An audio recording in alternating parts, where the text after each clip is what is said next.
Muy buenas tardes para todos, un saludo muy especial, fraternal, en este día maravilloso que el Señor nos ha regalado una vez más. Aprovecho la oportunidad para que a través de este medio de las redes sociales como es Facebook podamos hacer la transmisión de uno de los temas candentes que nos va a ayudar a clarificar ciertas cosas dentro del ámbito de la fe.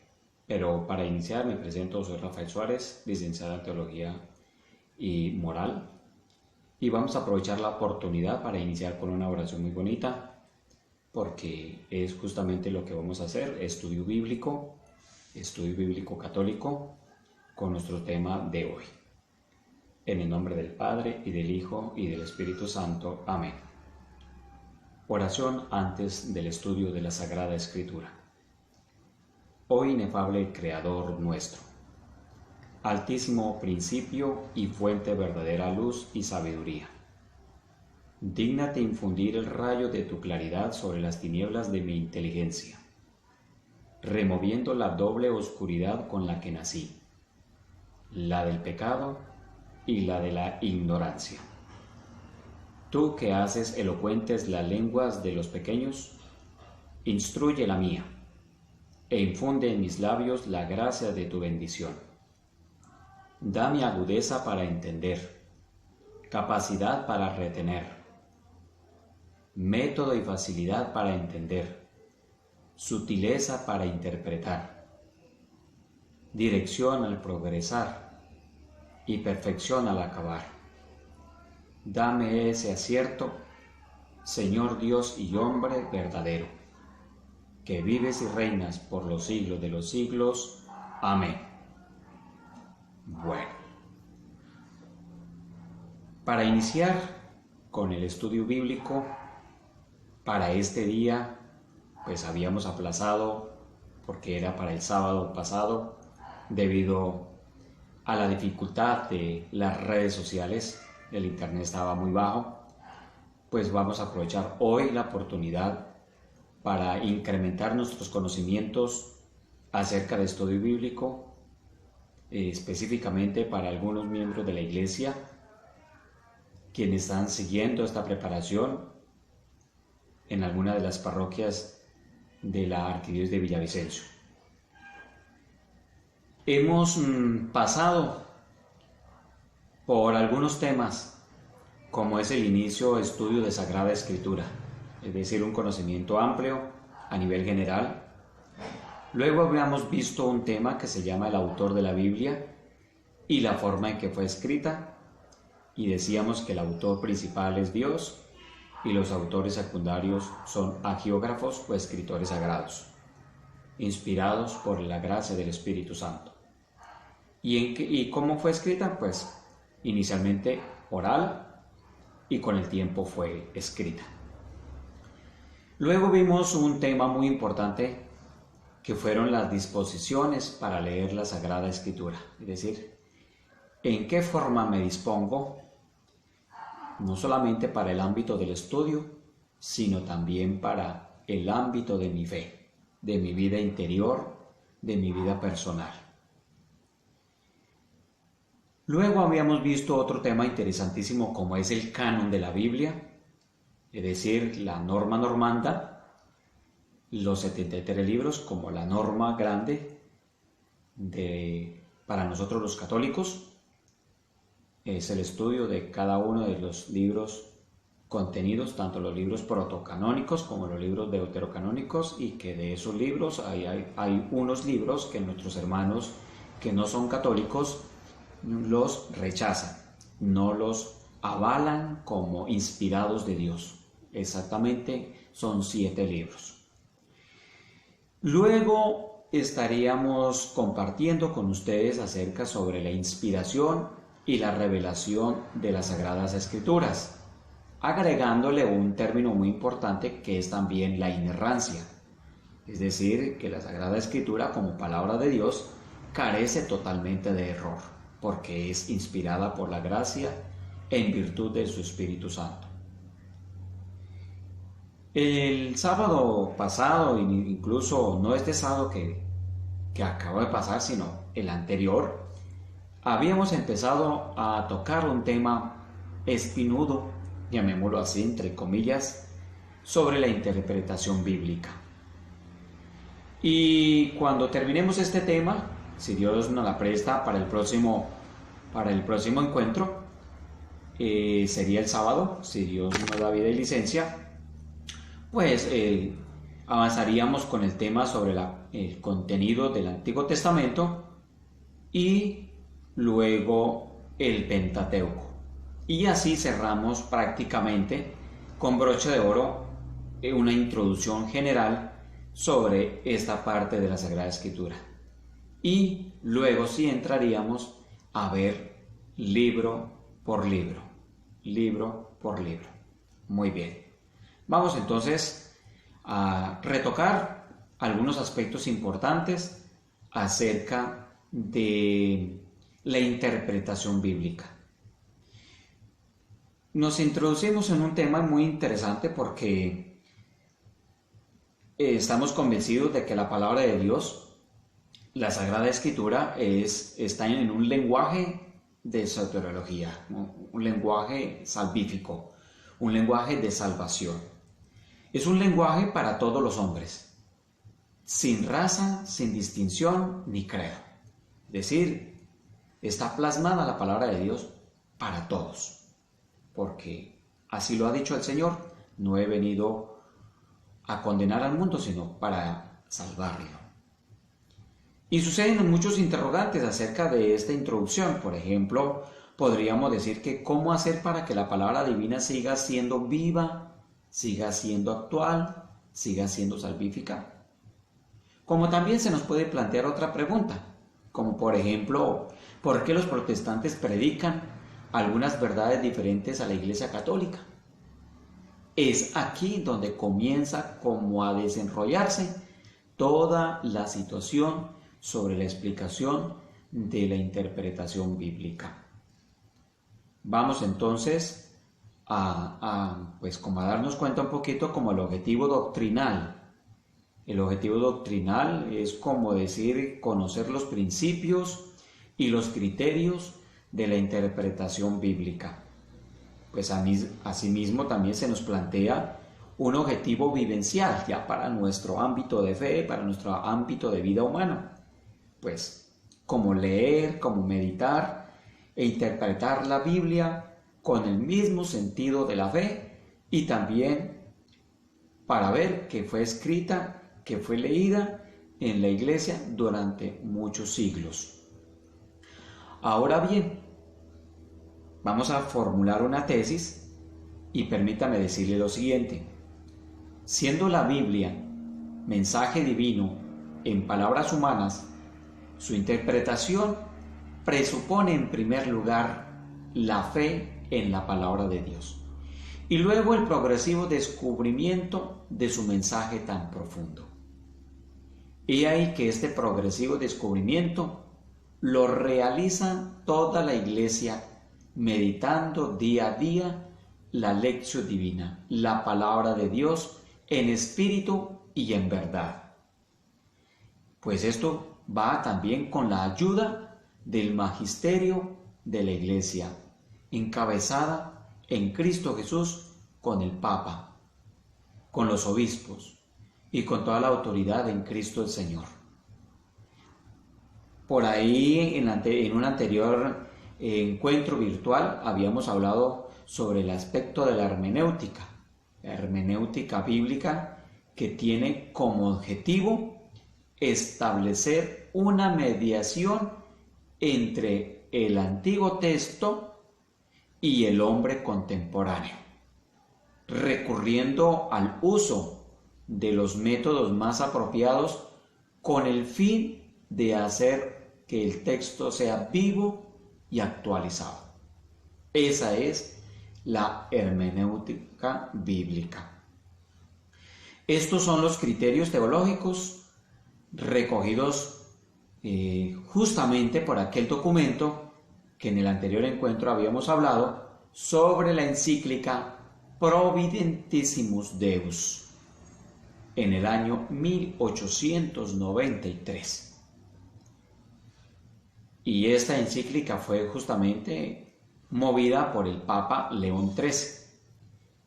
Además, en conformidad con la exégesis, con la interpretación que la Iglesia ha hecho y sigue haciendo de la Sagrada Escritura, pues la exégesis no debe estar en contra del consenso unánime de los padres de la Iglesia.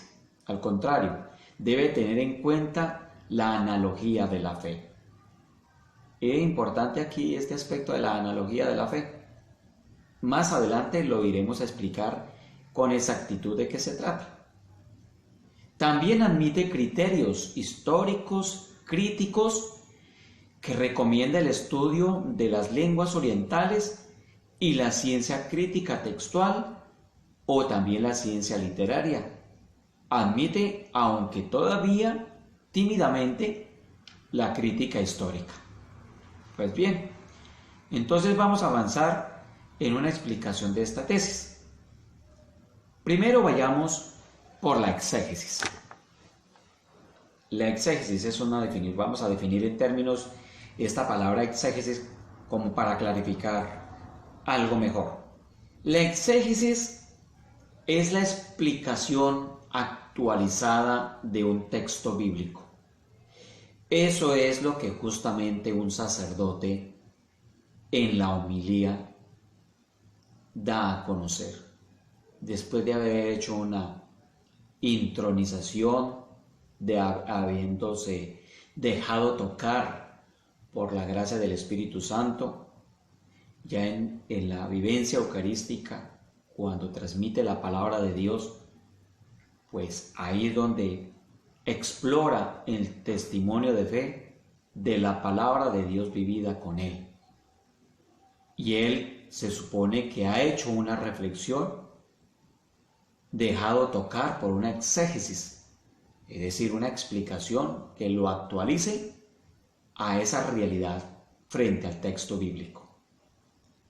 El exégeta tiende un puente entre el texto, que ya tiene muchos siglos, y el hombre contemporáneo, es decir, con sus inquietudes, con sus preguntas o interrogantes, no solamente de la fe, sino también existencial, del hoy.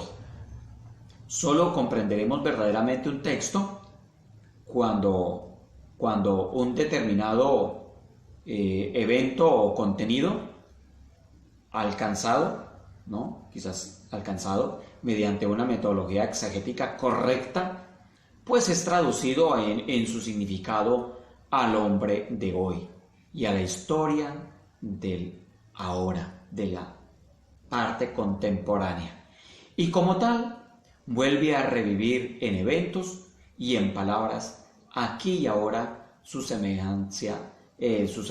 mensaje universal. En segundo lugar, hablaremos sobre la hermenéutica. Aquí vamos ya a tocar, estamos ya tocando aspecto a aspecto, ya dijimos sobre la exégesis, confrontarse con el texto, actualizándolo con el hombre contemporáneo. ¿Qué hace la hermenéutica entonces? Pues es una parte de la ciencia bíblica que se encarga o que tiene como objeto establecer una mediación entre el antiguo texto bíblico y el hombre contemporáneo. Es decir, que ese texto hay que recurrir al uso de aquellos métodos más apropiados con el fin de hacer que el texto sea vivo y actualizado. Es decir, que no es una interpretación cualquiera. Es una interpretación basada, y recordemos, teniéndolo como presente, en aquellos idiomas del griego, del hebreo y el arameo. Posteriormente, este griego, ya luego la lengua vernácula, que es la lengua de todo el mundo, empezaba por el latín. ¿Qué hace la ciencia de la heurística? Es un tema nuevo, es una palabra nueva, pero que está en el ambiente de la interpretación bíblica. La heurística es la parte de la hermenéutica que se encarga de descubrir los distintos sentidos de la Biblia, sea por aquellos estudios que se hacen por parte de los investigadores, como de aquellas enseñanzas que hace propiamente el magisterio de la Iglesia. En razón como tal, también aquí fusiona otro elemento importante, además de la exégesis, de la hermenéutica, de la heurística, también está la crítica. ¿Por qué? Porque la crítica se encarga desde el nivel racional hacer su estudio a estos textos, cualquier texto, para determinar su sentido y las intenciones del autor, el tiempo, las circunstancias, el lugar en que fue escrito, el género literario, la forma estilística, en fin, pues este estudio crítico se impone también en la interpretación de las Sagradas Escrituras, por estar escrita en un lenguaje humano, pero bajo la inspiración de la gracia del Espíritu Santo. Vamos a ver entonces enseguida otro elemento que nos puede ayudar muchísimo, y es justamente sobre los diversos sentidos de la Biblia. Sentidos de la Biblia. Hay un primer sentido que desafortunadamente aquí empieza a diferir con nuestros hermanos separados, es decir, nuestros hermanos que no comulgan, que no están de acuerdo, que protestan, que se separan, sectare, que se separan de la Iglesia Católica, la única tabla de salvación, como así lo afirmó Jesús en Pedro: sobre esta piedra edificaré posesivamente, dijo el Señor, mi iglesia. No dijo mis iglesias. He aquí entonces que el primer sentido de la Biblia, por la cual nosotros los católicos, y pues aquellos que no somos católicos especialmente, tomamos el sentido literal. ¿Qué es el sentido literal? El sentido literal no significa interpretar al pie de la letra el texto. Más bien es tratar de buscar el sentido que le dio el autor, ese autor mismo de ese texto, teniendo en cuenta la intención del autor, el auditorio a quien se dirigía y la situación de su tiempo, más sin embargo también el género literario empleado.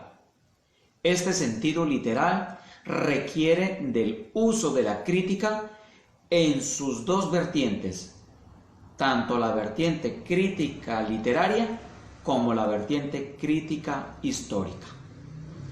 Este sería entonces el primer sentido, el sentido literal. Hay otro aspecto que es en relación a la crítica literaria, por ejemplo, que la crítica literaria analiza el género literario en que fue escrito ese libro de las Sagradas Escrituras. Pero también vemos la crítica histórica, donde se trata de descubrir la historia literaria del libro o de ese pasaje bíblico en cuestión, pues ubicando la época, ubicando la cultura en que se escribió y asimismo también la intención teológica del autor. Pero también existe otro sentido, que es el sentido espiritual.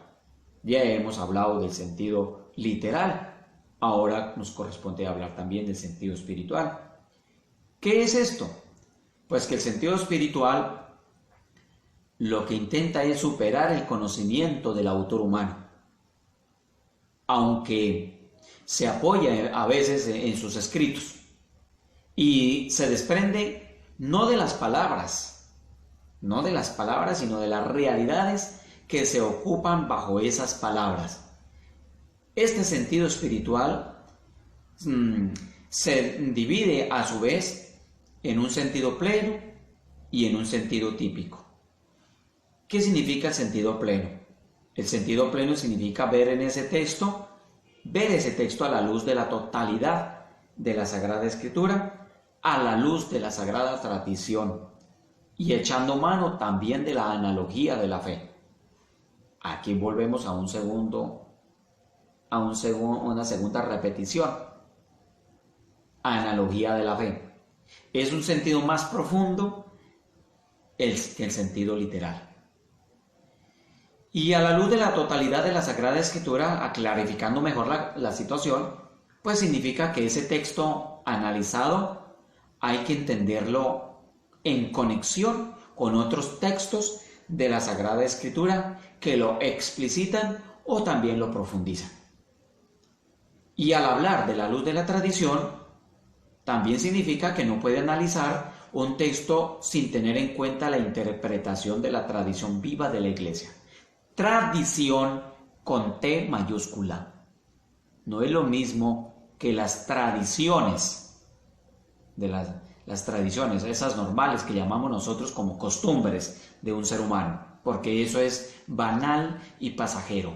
Pero para la palabra de Dios, como lenguaje humano y escrito, el lenguaje divino es desde la tradición mayúscula. Y ahí que entonces esta tradición viva está reflejada sobre todo en la doctrina de los santos padres de la Iglesia, tanto de Oriente como de Occidente, y también está especificado en la Sagrada Liturgia. Ahora sí vamos a explicar qué significa la analogía de la fe, porque ustedes están como curiosos de saber qué es eso de la analogía de la fe. Pues bien, la analogía de la fe significa esa conexión que tienen las verdades de la fe entre sí. Vamos a poner un ejemplo para descubrir dónde están esas conexiones. Por ejemplo, Isaías 7:14 dice el texto así: Pues bien, el Señor mismo va a darnos una señal. He aquí a una doncella, está encinta y va a dar a luz un hijo y le pondrá por nombre Emmanuel. Palabra de Dios. Te alabamos, Señor. Y vamos a leer entonces otro texto, ya no del Antiguo Testamento, en Isaías, que ese es un profeta mayor, sino vamos a leerla de un texto del Nuevo Testamento, como es del Evangelio de Mateo, capítulo 1, versículos 22 y 23. ¿Qué dice este texto? Todo esto sucedió para que se cumpliese el oráculo del Señor por medio del profeta. Ved que la Virgen concebirá y dará a luz un hijo y le pondrá por nombre Emmanuel. Palabra de Dios. Te alabamos, Señor. Sí, ya encontramos algo, ¿no? De diferencia, pero también de relación. Analogía de la fe. Quiere decir que el texto de Isaías está preludiendo o está anticipando el Nuevo Testamento. ¿Cómo lo podemos especificar en sentido típico? Es leer toda la Biblia teniendo como centro a Cristo, y en quien la Escritura toda su plenitud llegó allí. Cristo, por eso, es el nuevo Adán, el nuevo Abel, el nuevo José, el nuevo Moisés, el siervo doliente de Mesías. Ese Isaías, el que me habla Isaías, el nuevo Jonás. Cristo viene a ser el modelo, el prototipo, el ícono, la figura de cuanto está contenido en la Sagrada Escritura. Ahí ya nos quedó un poquito claro lo que significa la analogía de la fe. En cuarto lugar, vamos a ver algunos principios, algunos criterios que nosotros como católicos, y aún nos sirve para nuestros hermanos que no son católicos, son criterios de interpretación de la palabra de Dios. Un primer principio y criterio que debemos tener nosotros es la lectura en el Espíritu. ¿Qué significa esto? Que hay que leer las Sagradas Escrituras con el mismo espíritu con que ha sido escrita. Debe ser leída, debe ser vivida espiritualmente, centrada en Cristo. Y debe ser una lectura interiorizada que va transformando interiormente, valga la redundancia, específicamente para quien lee la palabra de Dios. Pero tenemos también otro principio importante, otro criterio, como es la intención del autor. El autor divino, máxime, es el Espíritu Santo. Y el autor humano es el instrumento del que Dios se valió, del que Dios se sirvió, a quien le inspiró para que dijera solo y únicamente lo que Dios quería. Una de las constituciones dogmáticas del Concilio Vaticano II, como es la Dei Verbum, numeral 12, dice allí que para escribir la intención del autor hay que tener en cuenta, entre otras cosas, los géneros literarios, pues la verdad se presenta y se anuncia de modo diverso en obras de diversa índole histórica y en libros proféticos o poéticos o en otros géneros literarios. Por eso el intérprete, dice allí el numeral 12, el intérprete indagará lo que el autor sagrado dice o intenta decir según su tiempo y cultura, por medio de los géneros literarios propios de su época, para comprender exactamente lo que el autor propone en sus escritos.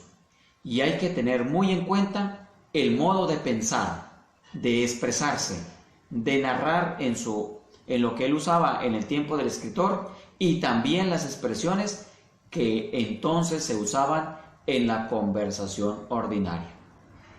Este es un texto de apoyo que nos corrobora en el Concilio Vaticano II de los aspectos que tenemos en cuenta, de esos criterios frente a la palabra de Dios.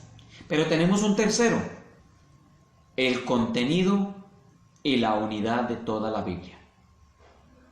Todo en uno, uno en todo.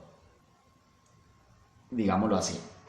El intérprete o exégeta científico ha de estar capacitado para descomponer, rumiar, triturar y analizar separadamente cada una de las piezas de un libro o de un autor.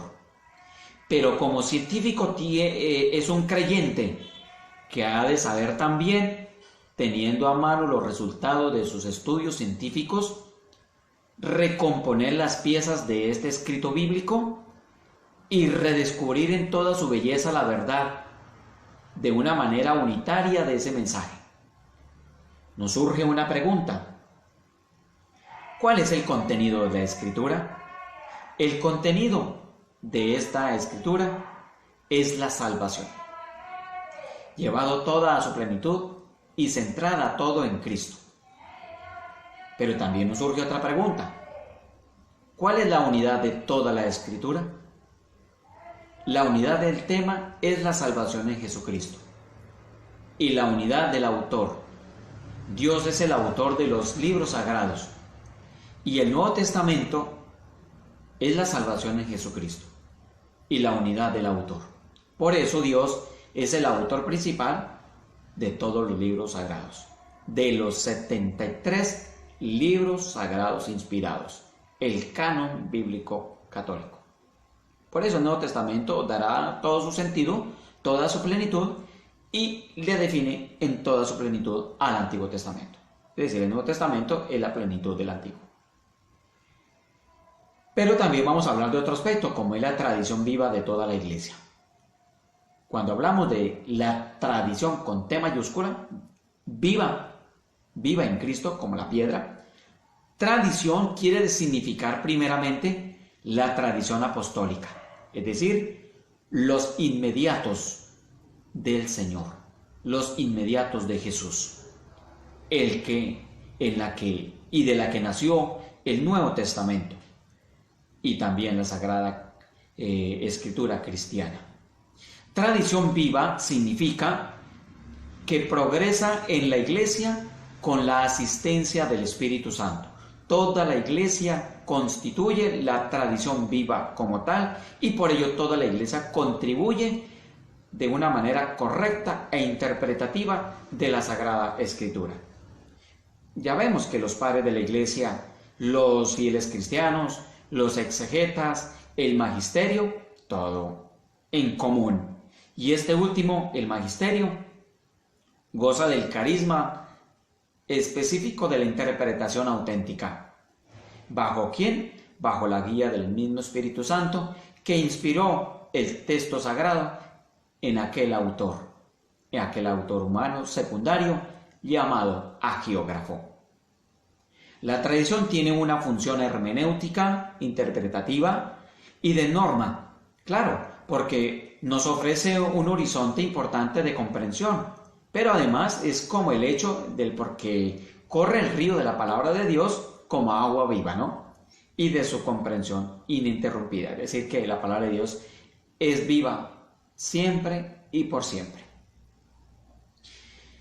Y veamos también la analogía de la fe, que también centra este criterio, este principio importante, porque la analogía de la fe, a sabiendas de que es la conexión coherente de la fe objetiva de la Iglesia, ese nexo de los misterios entre sí, de que se habla en el Concilio Vaticano I, pues también, por consiguiente, también debemos considerar cualquier verdad o expresión de la revelación y de la fe ha de verse a la luz de la fe, a la luz de las otras y también en conexión con ellas, para poder interpretarla correctamente y que quede abierta, obviamente, a una ulterior y más profunda comprensión. Otros principios a tener en cuenta y que están pues también implícitos en los ya mencionados anteriormente, por ejemplo, podemos hablar del contexto y del fragmento. Fragmento, es decir, versículo o versículos, o perícopas, son términos símiles a hablar de fragmento.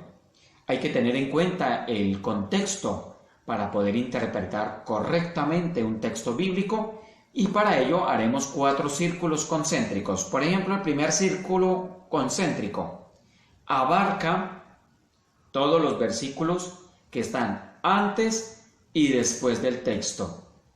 Antes y después del texto. Un segundo círculo corresponde al contenido global y el objetivo del libro en el que se encuentra ese texto.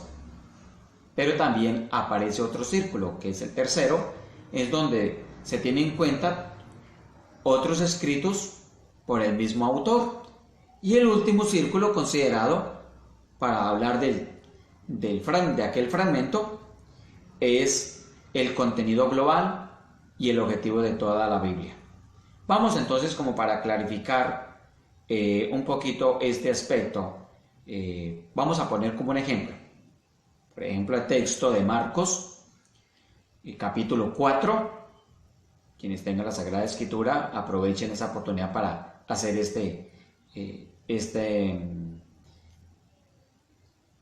estos 4 círculos, para encontrar estos 4 círculos y cómo estamos explicando.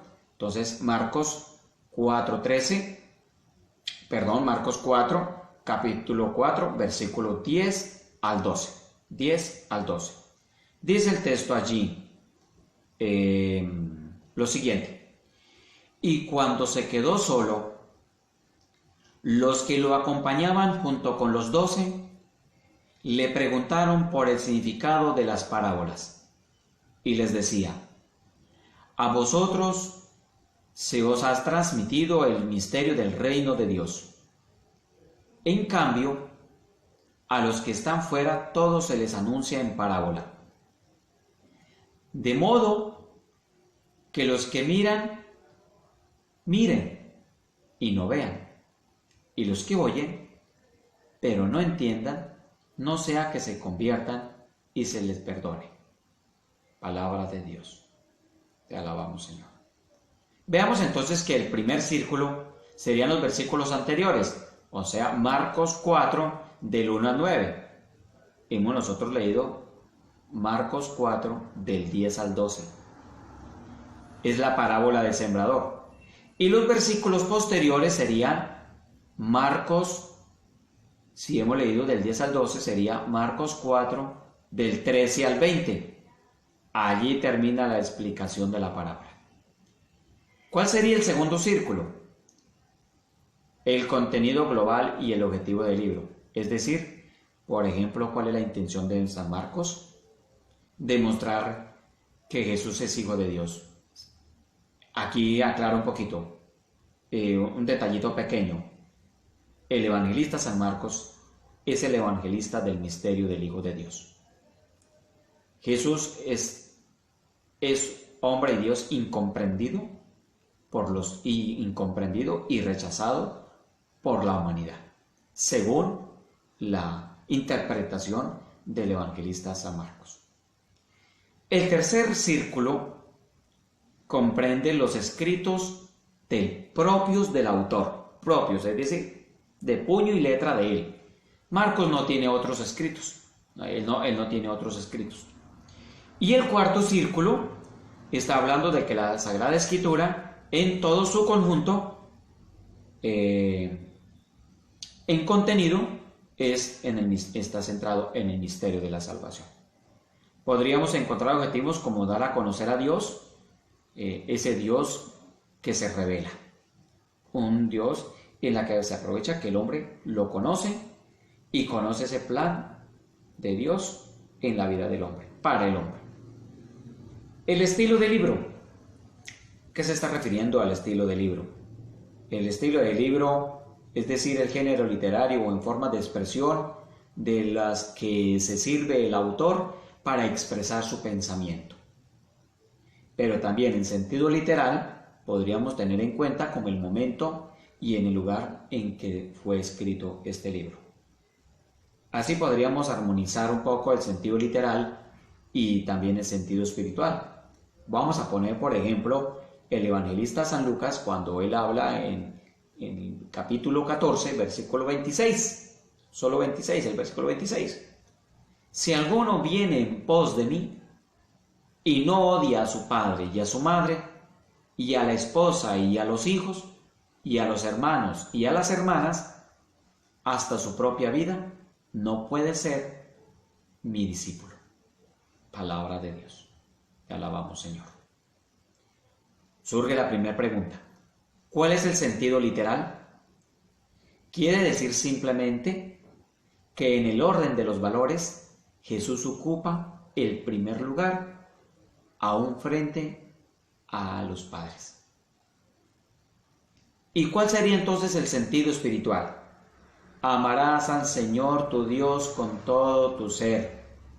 Todo lo humano queda en segundo plano o en segundo término, tratándose de Dios. Por ejemplo, veamos Mateo capítulo 18, versículo 6.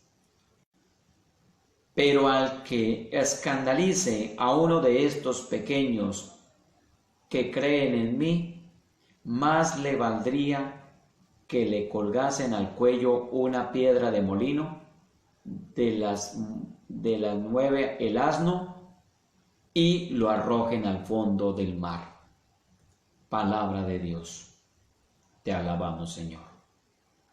Veamos entonces su sentido literal. Es una máxima severidad para los que corrompen a la niñez y a la juventud según la doctrina o conducta. Escándalo es literalmente todo lo que hace tropezar a los que creen, matando su fe o deformándola. Y en lenguaje espiritual, es decir, en su sentido espiritual, sería como poner todos los medios para evitar el escándalo, especialmente con los niños, porque grave es el escándalo dado por aquellos que tienen responsabilidad en la formación de otros. Y pongamos otro ejemplo para seguir clarificando mejor. Por ejemplo, está Mateo 18, versículos 8 y 9. Si tu mano o tu pie te escandaliza, córtatelo y arrójalo lejos de ti. Más vale entrar a la vida manco o cojo que ser arrojado al fuego eterno con las dos manos o los dos pies. Palabra de Dios. Te alabamos, Señor. Entonces, ¿cuál es el sentido literal? El sentido literal es que debemos renunciar a todo aquello para evitar la ocasión del pecado. Así lo confirma en la carta de San Pablo a 1 Corintios 8, 9 y siguientes. Enseña a dejar aún lo lícito cuando puede escandalizar a un ignorante. Y en sentido espiritual sería obrar siempre correctamente para que nuestro ejemplo acerque y no aleje a otros de Dios, de Cristo, de la Iglesia. Esto comúnmente sucede en la realidad. Hay otros muchos textos bíblicos que nos podrían servir para realizar este doble aspecto, encontrando este doble aspecto, no solamente en la parte literal, sino también la parte espiritual. Interpretar entonces en sentido literal y en sentido espiritual es importante. Ojalá que ustedes aprovechen la oportunidad para que se enriquezcan. Pues yo también quiero enriquecerme muchísimo con estos textos sagrados. Así podríamos encontrar muchísimos más que nos pueden ayudar realmente a interpretar mejor los textos. Terminemos por ahora con este aspecto, y para el próximo encuentro vamos entonces a hablar de otros aspectos que les voy a decir más o menos de qué vamos a hablar. Vamos a hablar sobre la Biblia y la Iglesia, es decir, cómo se relaciona la Biblia con la Iglesia. También podemos hablar un poquito sobre las interpretaciones protestantes de la Biblia. He aquí que viene lo bueno, viene lo interesante, y en esto sí estar preparados, porque aquí ya estamos a tocar con los sacramentos, los mandamientos, la divinidad de Cristo, la virginidad de María, todo lo que refiere a María. También entra las costumbres, los ejercicios de piedad, las acciones litúrgicas, los sacramentos como tal, cada uno de los sacramentos, también las imágenes o la idolatría, todos estos aspectos de los cuales hay muchísima tela de discusión con los hermanos que no comulgan con la Iglesia Católica. Yo les sigo recomendando a nuestros hermanos, a ustedes los que están viendo en este momento por las redes sociales, que por ejemplo esa preparación que nos puede ayudar muchísimo, que tiene el sacerdote, el padre Luis Toro, el padre venezolano, tiene mucha herramienta para explicarnos exactamente cómo contrarrestar el pensamiento humano que tiene acerca cuando nuestros hermanos debaten, contradicen las enseñanzas de las Sagradas Escrituras, las enseñanzas de la fe, las enseñanzas de la Sagrada Tradición, las enseñanzas sobre la Iglesia, la única que fue fundada en Cristo Jesús, la Iglesia Católica, universal, una, santa, católica y apostólica. Así lo reafirman los artículos de la fe, el credo, no solamente de los apóstoles, sino también niceno-constantinopolitano, o el credo que llamamos el credo laico. Muchas gracias para todos ustedes, que el Señor los siga bendiciendo y les ayude en mucho en poder enriquecerse de todo esto, de todo este ensamblaje sobre la interpretación bíblica.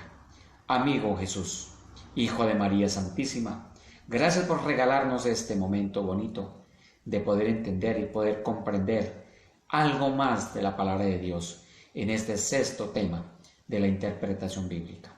Gloria al Padre y al Hijo y al Espíritu Santo, como era en el principio, ahora y siempre, por los siglos de los siglos. Amén. Feliz día para todos, felicidades y en el próximo encuentro estaremos nuevamente.